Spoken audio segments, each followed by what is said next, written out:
తిరుపతి జిల్లా వెంకటగిరిలో చేనేత కార్మికుల జీవన పరిస్థితుల గురించి సిపిఎం జిల్లా కార్యదర్శి వందవాసి నాగరాజు, ప్రాంతీయ కార్యదర్శి వడ్డీపల్లి చెంగయ్య పరిశీలించారు.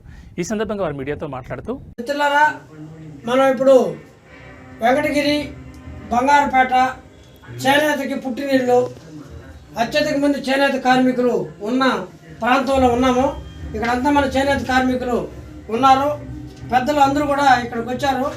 మన భద్రయ్య గారు, ఐలా భాస్కర్ గారు, సుబ్బరాయుడు, చంద్రశేఖర్ ఇక్కడ నగం నేస్తున్నాడు. అదేవిధంగా గణేష్ అందరూ కూడా ఉన్నాడు.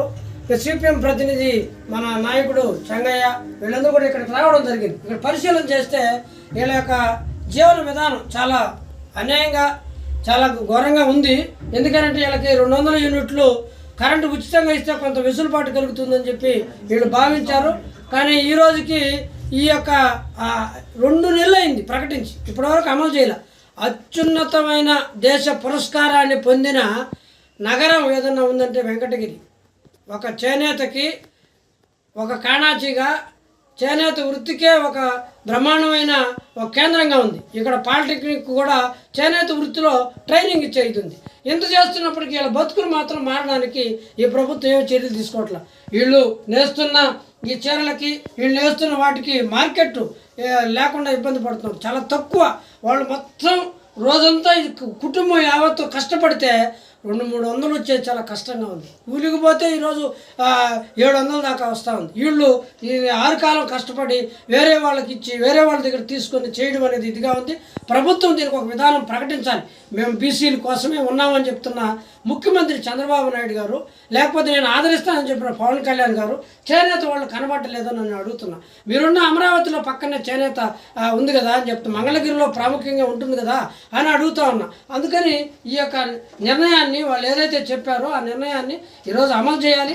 ఇక్కడ ఉంటున్న ఇవన్నీ కూడా ఈ పదార్థాలకు సంబంధించి కానీ, ఈ నూలు సరఫరా కానీ, లేదా వాళ్ళకి రంగుల సరఫరా కానీ, ఇవన్నీ కూడా ఒక ఆదర్శవంతంగా నడిపించాల్సిన అవసరం ఉంది. బాగా రావాల్సిన అవసరం ఉంది. అటువంటి దానికి ఇక్కడ కలెక్టర్ గారు మీటింగ్ పెట్టి నేను ఆదుకుంటాను, నేను ఇబ్బంది పడకుండా చేస్తానని చెప్పారు.